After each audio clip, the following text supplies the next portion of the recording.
अनंत दया कृपा प्रभु की हम सब पर है। सुरक्षित भी हैं, सांसें चल रही हैं, जीवन आगे बढ़ रहा है। संसार में हैं, देह धरे का दंड ये सबको वो को होए।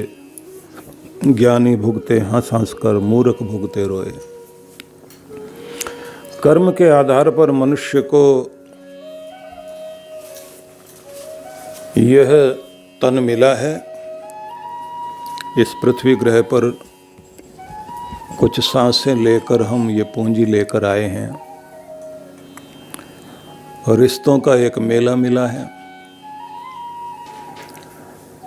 इस मेले में कब कौन बिछड़ जाए, यात्रा आगे चलती रहेगी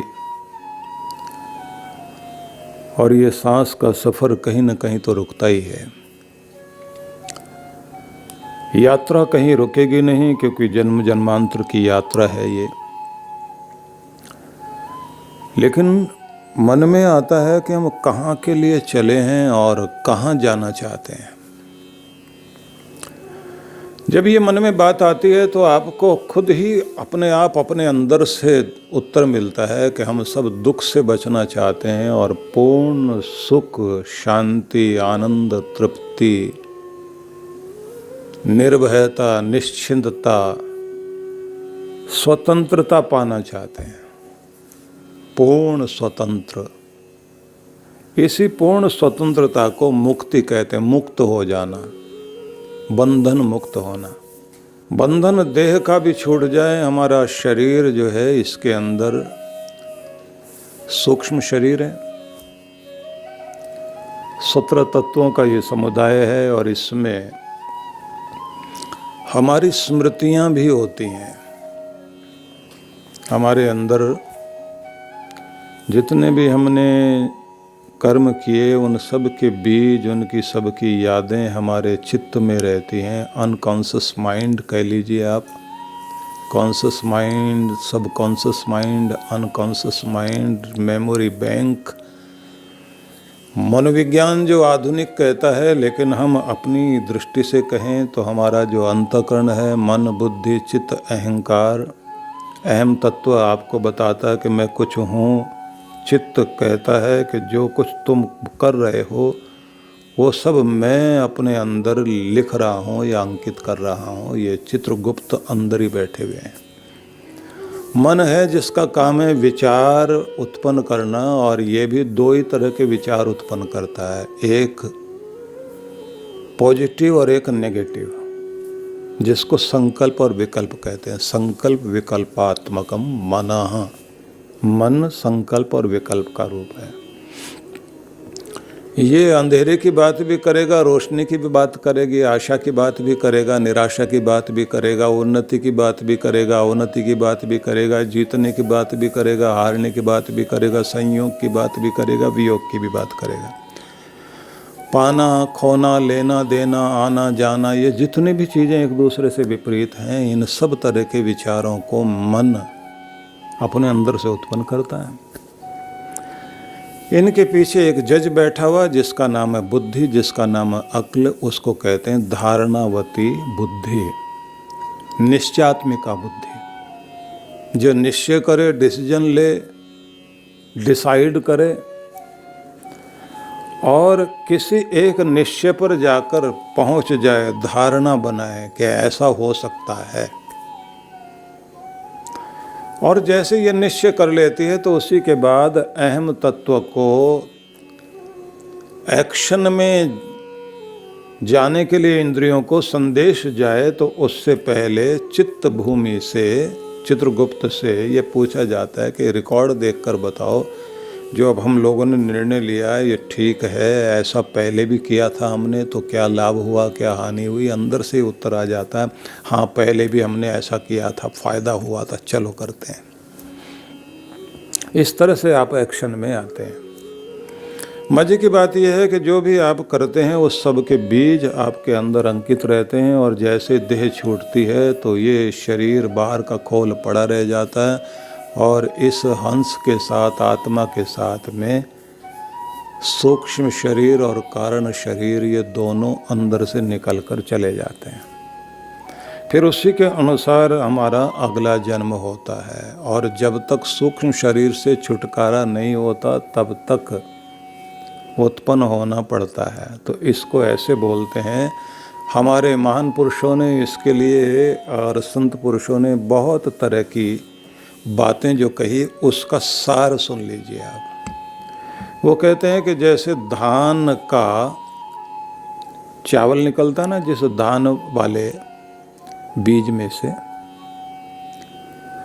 तो चावल निकलता धान से, और धान जो है, धान ही उत्पन्न होता है। तो धान का जो छिलका है, अगर वो हटा दिया जाए और अंदर जो चावल है उसको बो दीजिए आप, तो उगेगा ही नहीं। ऐसे समझ लीजिए आप, चना है आपके पास में, चने को भिगोकर और उसका जो है छिलका उतार दो, कैसे भी उतार दो आप, उसके बाद बो के देखिए आप, उगेगा क्या? नहीं उगेगा। उड़द है, उसका छिलका उतार दीजिए, फिर उगता नहीं। आपके अंदर भी आपकी आत्मा के साथ सूक्ष्म शरीर छिलके की तरह से साथ जा रहा, इसको बोलते हैं आवरण। इसे हटा दीजिए आप, फिर आप मुक्त हो गए। फिर वहीं से शुरू करते हैं कि हमारी ये यात्रा लगातार जारी है, क्योंकि सूक्ष्म शरीर साथ में है। कर्मों का लेखा इसी के आधार पर तय होता है। हमारे कर्मों के बीज हमारे साथ जुड़े हुए हैं। महान पुरुष लोग कहते हैं कि इन कर्मों के बीज को जला दिया जाए, किसी भी बीज को भून दिया जाए तो फिर वो उगता नहीं है। तो ऐसे ही आप तपस्या के द्वारा अपने चित्त पर पड़े हुए सारी की सारी जितनी भी जन्म जन्मांतरों की बीजों की एक ढेरी लगी हुई है आपके अंदर, उसको जला दीजिए, भून दीजिए। उसके बाद आप देखिए कि ये उगता नहीं, मतलब फिर जन्म नहीं। तो फिर क्या होता है? बोले फिर ये सुख दुख, रोना धोना, आना जाना, तड़पते रहना, इस सब से मुक्त होगे तो क्या होगा? आपका आत्म तत्व जो शरीर लेकर इस दुनिया में सुख को ढूंढता घूमता है, आनंद को पाने के लिए घूमता है, अनंत प्रेम को पाना चाहता है, किसी रिश्ते में पाना चाहता है। शादी होते ही आदमी कहता, दोस्त बनते ही आदमी कहता, तुम्हें पाकर मैं पूरा हो गया, अब और क्या पाना बाकी रह गया? तुमसे बढ़कर कौन है दुनिया में? थोड़े दिनों के बाद पता लगता है कि उसे पा करके तो और बुरा हो गया। आदमी का पीछा दुख छोड़ता ही नहीं। जिस आकर्षण में धन के लिए व्यक्ति न जाने क्या क्या करता रहा, वहां पहुंचने के बाद व्यक्ति कहता है कि ये तो मृग तृष्णा है। दूर से ही रेगिस्तान में पानी चमक रहा था, लेकिन था नहीं पानी, यहाँ शांति है ही नहीं। डॉक्टर रेमंड मूडी ने लाइफ आफ्टर डेथ नाम की पुस्तक लिखी, और लाइफ आफ्टर लाइफ नाम से उस व्यक्ति ने कुछ इस तरह के लेख लिखे जिसमें उसने ये समझाने की चेष्टा की कि जो लोग मर गए थे और फिर जिंदा हो गए, उन्होंने जो जिंदा होने के बाद बताया कि जब मर रहे थे तो क्या लग रहा था तुम्हें। जिनको पिछले जन्म की यादें थी उनसे उन्होंने इंटरव्यू लिए। जो मर रहा था आदमी, उसके रिश्तेदार उसको बैठे हुए देख रहे थे, वो कुछ बोल रहा था, तो ऐसे लोगों के इंटरव्यू लिए और उसके बाद उसने सबको एक जगह जोड़ा। जोड़ने के बाद एक बात कही अजीब, उसने कहा ज़्यादातर लोगों का ये कहना था कि जब शरीर छूट रहा था तो एक बहुत तेज प्रकाश हमने सामने देखा, महसूस किया। वो ऐसा प्रकाश नहीं है जैसे सूरज और चांद का होता है। वो रोशनी तो बहुत मोहक थी, जैसे पतंगे जो हैं वो उड़ करके रोशनी में जलते हैं ना, ऐसे आत्मा जो है, रूह, सोल हमारी जो है उसकी तरफ जाती है और ऐसे सोचती है जैसे यही तो है जिसे मैं पाना चाह रहा था। उसी में आनंद की तरंगे हैं, उसी में निर्भयता की तरंगे हैं, उसी में शक्ति की तरंगे हैं, उसी में संपन्नता की तरंगे हैं, उसी में सब कुछ है। और व्यक्ति उधर की तरफ, आत्मा उधर की तरफ दौड़ता है, और उसका मोह, उसका आकर्षण इतना अद्भुत कि तृप्ति मिल रही होती है। और हमारे ग्रंथों में लिखा है कि जितने तरह के सुख दुनिया के हैं, सारे आनंद को एक जगह जोड़िए तो इसे आप कहोगे क्षणिक सुख। जिस चरम सुख पर पहुंचकर आपकी आंखें बंद हो जाती हैं और आप कहते हैं बस यहीं मैं रुका रह जाऊं, इसी स्वाद में, इसी आनंद में, इसी सुख चैन में, कहते हैं ये क्षण का सुख है, पलक झपकते जो खत्म होता है।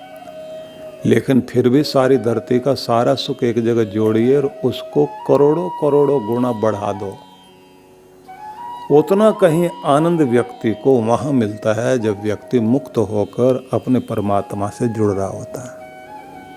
और उस आनंद को भोगते भोगते, एक ग्रंथ में लिखा है कि 36,000 बार इस सृष्टि की उत्पत्ति हो और प्रलय हो, उतने समय तक वो मोक्ष का आनंद वो आत्मा भोगता है। और उसके बाद वो फिर आप्त पुरुष, वो मुक्त आत्माएं इस धरती का कल्याण करने के लिए फिर धरती पर आती हैं और इस धरती को कुछ देकर फिर वापस अपने आनंद में लौटते हैं। तो इसलिए आपको मैं वहीं लेकर चलता हूँ। गोस्वामी तुलसीदास जी महाराज के वचनों की तरफ हम लोग चल रहे थे और उन्होंने जो हमें कहा उस पर आप लोग चिंतन कर लीजिए। तुलसी राम सुममता, समता सब संसार, राग न रोष न दोष दुख, दास भय भव पार, दास भय भव पार। बाबा तुलसीदास जी ने कितनी सुंदर बात कही। तुलसी राम सो ममता, ममता मतलब प्रेम है। यहाँ अपने बच्चे के प्रति वात्सल्य ममता है, माँ वाली ममता। राम जी के प्रति, भगवान जी के प्रति, अपने प्रभु जिस भी नाम से आप पुकारते हैं, उससे तुम्हारा ममत्व इतना प्रेम हो जाए कि जैसे माँ अपने बच्चे को देखे बिना रह नहीं सकती, और बच्चे की मुस्कुराहट से ही उसके चेहरे पर मुस्कुराहट आती है। बच्चे की हरकतें देख देख कर आनंदित होती है। प्राण बच्चे में है, अपने ध्यान अपने बच्चे में है। काम कहीं भी करेगी, ध्यान अपने बच्चे में ही रहता है। और जो छोटा होता है ना बच्चा, कोई युवती जब माँ बनती है उसकी तो दुनिया ही बदल जाती है। पूरा ध्यान ही अपने बच्चे में आ जाता है, फिर पूरी दुनिया सिमट कर उसमें आ जाती है। जिस व्यक्ति की ममता, जिसका प्रेम परमात्मा में सिमट कर आ जाए, धन को जितना प्यार करता है उससे कहीं ज़्यादा मूल्यवान भगवान को समझे।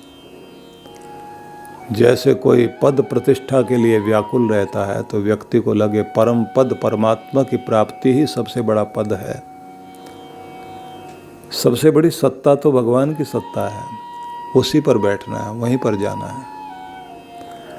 तो जब भगवान के प्रति प्रेम रहे, समता सब संसार, और संसार के प्रति समभाव आ जाए, पक्ष विपक्ष मतलब किसी से द्वेष, किसी से बैर, किसी से झगड़ा, ये सब खत्म हो जाए।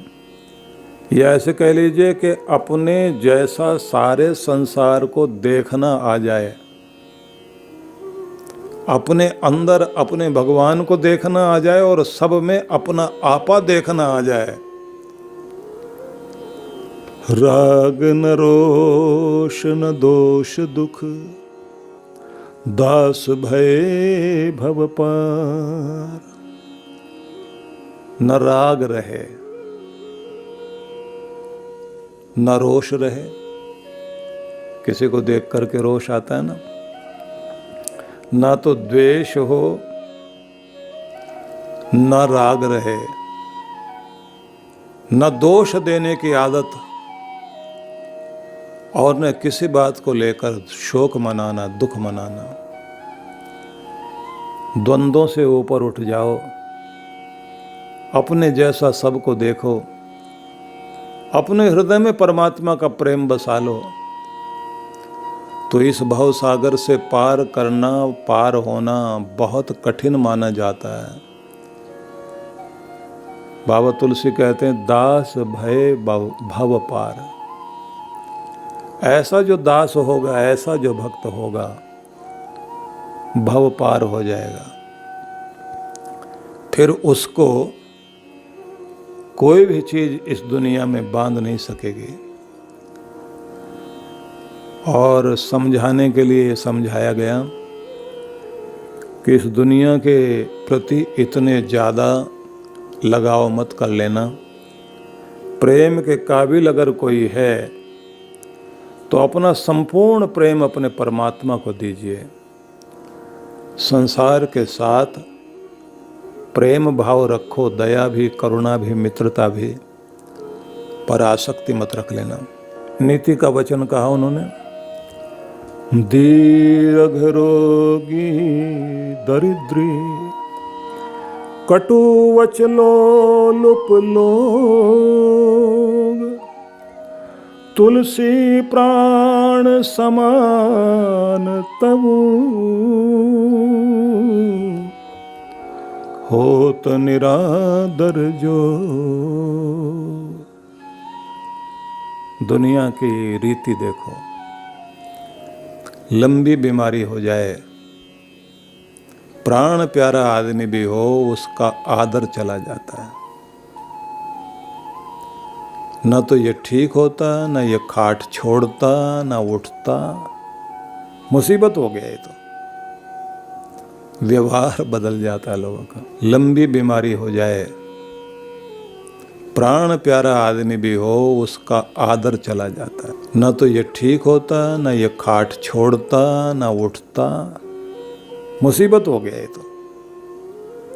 व्यवहार बदल जाता है लोगों का। और कहते हैं दुर्भाग्य जिंदगी में आ जाए और आदमी दरिद्री हो जाए, किस्मत जागे ही नहीं, गरीबी गरीबी गरीबी गरीबी। कुछ भी काम करता है, काम बनता ही नहीं। लंबा हो जाए, इतना लंबा, अंत ना दिखाई दे उसका।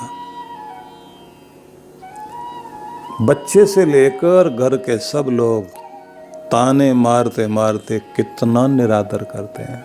और फिर कहते हैं कटु वच लोलुप लोग। कड़वे वचन बोलने वाला आदमी, जिसको आदत ही पड़ जाए हर समय कड़वा कड़वा बोलना, कुछ भी करिए उनके लिए फिर भी कमी निकालेगा, कभी अच्छा बोलता ही नहीं। जब देखो शिकायत उसको, जब देखो कुछ न कुछ कड़वा बोलना। किसी के लिए कभी भी अच्छा कुछ कहा ही नहीं। श्रीहीन हो गया, हरियाली चली गई उसके अंदर से। तो जिस पेड़ पर हरियाली नहीं रहती ना, वहाँ तो पंछी भी जाके नहीं बैठता, दुनिया उससे दूर भागती है। और ऐसा आदमी जो लालची हो, हर समय अपना मतलब ही चाहता हो, घोर मतलबी आदमी हो, मतलब निकाले और आंखें पलट ले, तो ऐसे व्यक्ति के प्रति भी लोग बच के निकलते हैं और कहते हैं कि अगर मतलब ही साधने वाला हो, तुलसी प्राण समान तव, कितना भी प्राण प्यारा रहा हो, लोग उसको आदर देना छोड़ देते हैं। तो ये समझाने के बाद वो क्या कहते हैं, दौलत को दौलत है तुलसी निश्चय कीन, आवत अंधा करत है, जावत करत अधीन। दौलत की दो लात हैं, दो लातों पर चलने वाली है ये दौलत। तुलसी निश्चय कीन, बाबा तुलसी कहते हैं मैंने निश्चय किया है, ये ऐसा समझा है। क्या? आवत अंधा करत, आ जाए ये दौलत, आते आदमी को अंधा करेगी। कैसा अंधा? उसे लोग दिखाई नहीं देते। अपनी मैं अपनी अकड़ में ऊपर गर्दन करके चलता है आदमी। जावत करत अधीन, और चली जाए न जाने किस किस की गुलामी के लिए व्यक्ति को मजबूर कर देती है। अग्नि पुराण में एक स्थान पर बहुत ही अद्भुत बात कही। वहाँ कहा कि धरती रोती है, हवा हंसती है। पूछा कब? कि जब आदमी के अंदर घमंड की हवा भर जाती है तो हवा हंसती है। और जमीन नाप नाप के आदमी कहता है इतना मालिक हो गया, इतना मालिक हो गया, इतना मालिक हो गया, तो फिर जमीन रोती है और कहती है कि तेरे नापने से मैं तेरी नहीं हो गई। जिस दिन तेरे शरीर से प्राण निकलेंगे, जितनी जमीन पर तेरा शरीर लेटेगा बस उतनी तेरे लिए होगी। मुझसे जन्म लेने वाले, मुझसे शरीर को बढ़ाने वाले, क्यों तू ये कहता है कि मैं मालिक हो गया? इस पूरी वसुधा का स्वामी एक ही है। और कहते हैं जब आदमी के अंदर हवा भरी होती है तो हवा हंसती है। अकड़ कर चलते हुए आदमी को, अभिमान करते हुए आदमी को देखकर हवा हंसती है। कहते कितना नकली आदमी है, एक दुख की सुई लगी और इसकी सारी हवा निकली। इसलिए उन्होंने ये कहा तुलसी साथी विपद के, विद्या विनय विवेक, साहस सुकृति सुसत्य व्रत, राम भरोसो एक, राम भरोसो एक। जीवन में आए दुखद समय तो तुम्हारे दुखद समय को कुछ तुम्हारे अंदर रहने वाले साथी दूर करने में मदद करेंगे। उन साथियों को अपने जीवन में जोड़े रखना, वो तुम्हारी शक्ति है। विद्या विनय विवेक, तुम्हारी समझदारी, तुम्हारी पढ़ाई लिखाई, तुम्हारी विनम्रता, साहस, तुम्हारी हिम्मत, वो तुम्हारे दुख को दूर करने में साथी बनकर काम करेंगे।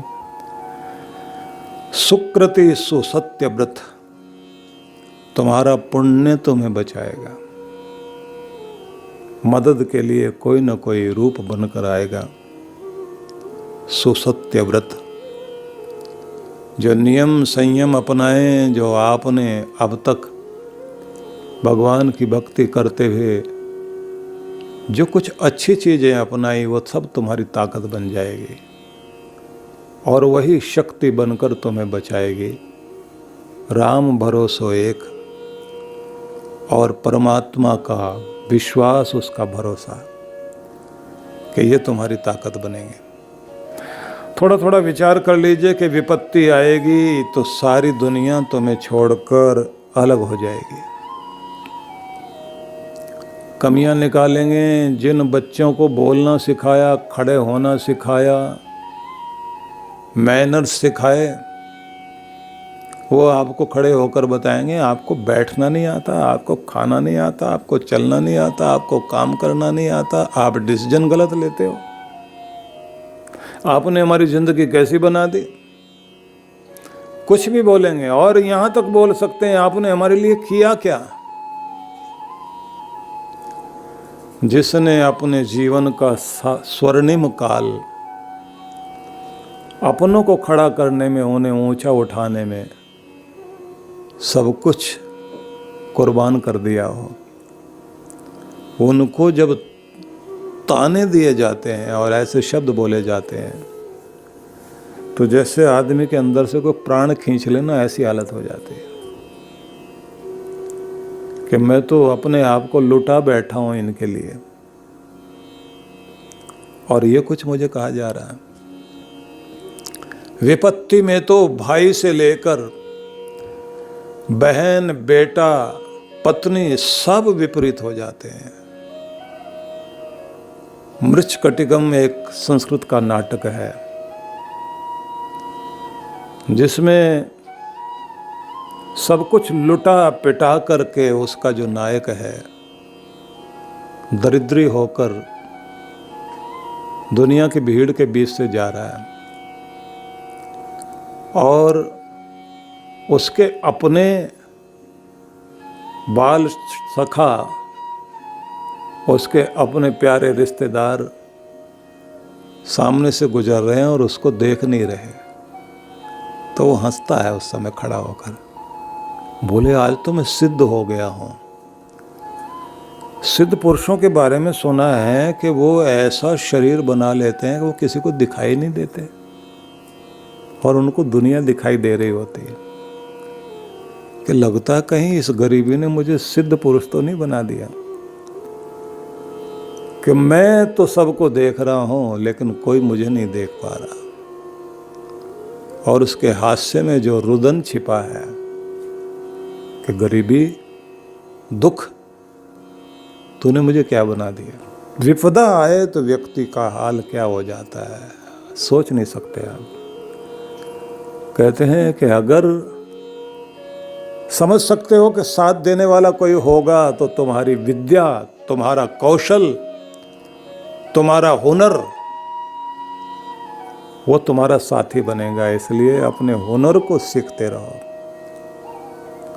हेनरी फोर्ड ने कहा था, जिस व्यक्ति ने कार उद्योग को एक नई क्रांति दी, उसने कहा था कि अगर मेरी सारी दौलत छीन ली जाए और मेरी टीम मुझे दे दी जाए, 6 साल में अपने आप को फिर वहीं खड़ा कर लूंगा लाकर। कि जरूरी नहीं है कि अमीरी बाहर होती है, आदमी के मस्तिष्क में होती है। उसको कौशल आना चाहिए, उसको विद्या आनी चाहिए, जीने का तरीका आना चाहिए। तो विद्या अगर आपके पास में है वो साथी बनेगी, और कोई चीज़ काम नहीं आएगी। इसलिए ध्यान रखना, आखिरी समय तक जिंदगी के पढ़ना, लिखना, सीखना, जानना जारी रखना, अपनी गुणवत्ता को कभी कम मत होने देना। और कितने भी बड़े हो जाओ, लेकिन आपकी विनम्रता ही आपको आगे लेकर चलती है। विपत्ति में भी आदमी विनम्रता खो बैठता है, कड़वा बोलने लग जाता है। उन्होंने कहा कि तुम्हारा दूसरा दोस्त है तुम्हारी विनम्रता, विवेक, अगला शब्द उन्होंने कहा तुम्हारी समझदारी, बुद्धिमत्ता, बड़ी ताकत है। और कहते हैं साहस जगाए रखो, संकटों से जूझने की ताकत। छोटे छोटे संकटों का सामना करने की आदत डाल लोगे जब आप, तो बड़े बड़े संकट जीतने के बाद और बड़ा कोई आए तो उसे भी जीतोगे, और आपको जीत की आदत पड़ेगी। जीवन के प्रारंभिक चरण से ही साहसी बनने की चेष्टा करनी चाहिए। और जो लोग फाइटर होते हैं, योद्धा होते हैं, ऐसे लोगों के अंदर एक खास बात होती है, जूझना जानते हैं। मैदान में हार भी जाए तो मन से नहीं हारते, ऐसे लोग फिर खड़े होते हैं, जीता करते हैं। आगे उन्होंने कहा सुकृति, आपका पुण्य है वो आपकी ताकत है। इसलिए भगवान ने जो कुछ आपको दिया, तन से, मन से, धन से, वचन से, जैसे भी हो सके पुण्य जरूर करते रहो। सुसत्य व्रत, आपके संकल्प, आपके द्वारा कुछ अच्छे नियम और भगवान का भरोसा, ये बहुत बड़ी शक्ति है। इसलिए उन्होंने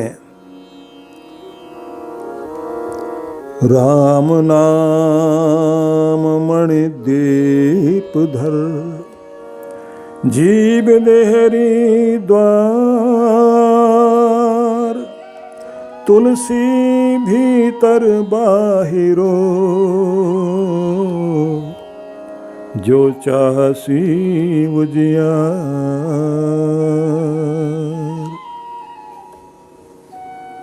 भगवान के नाम का मणिदीप,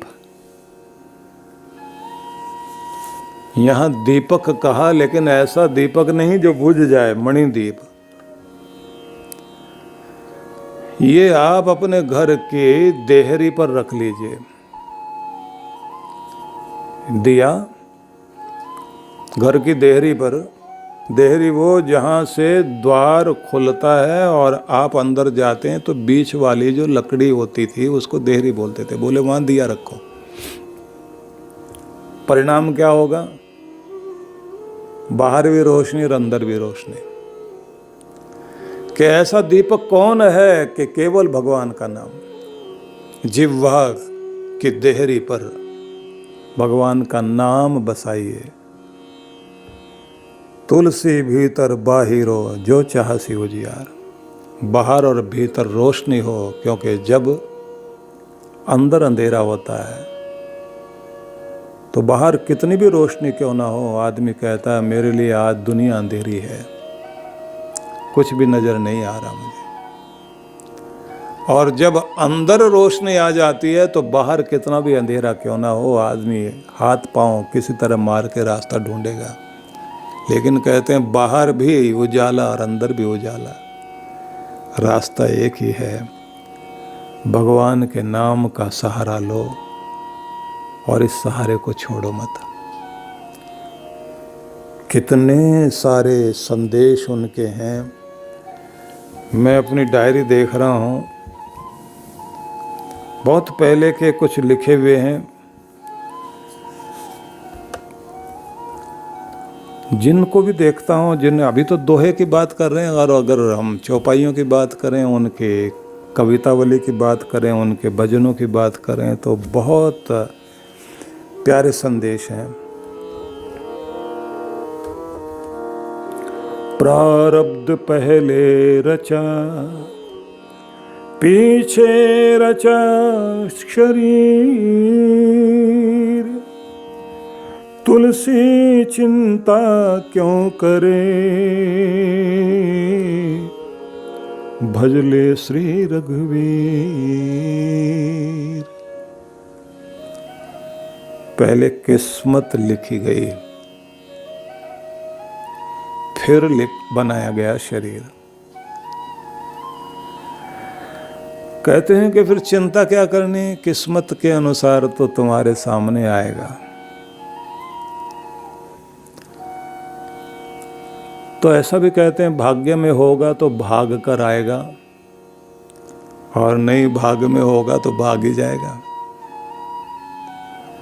लेकिन यहाँ एक बात कही है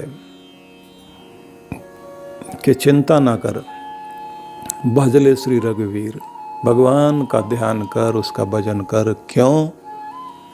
कि प्रारब्ध में कुछ अगर आ भी गया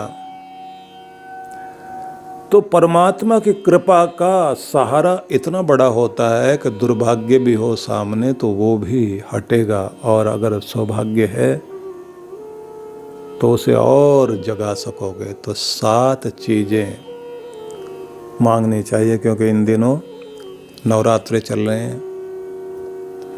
देहि सौभाग्यम आरोग्यम, देहि में परमम सुखम, रूपम देहि जयम देहि यशो देहि दिशो जहि।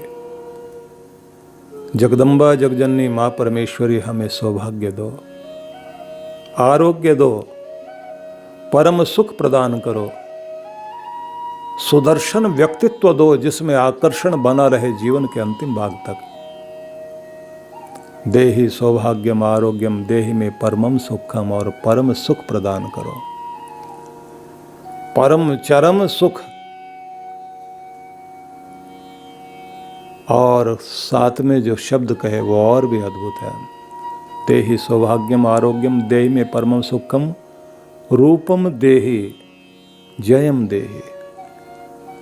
अपना स्वरूप, अपनी पहचान मुझे दो, मैं अपनी पहचान बनाऊं और सुंदर स्वरूप बनाऊं, आकर्षण वाला रूप बनाऊं।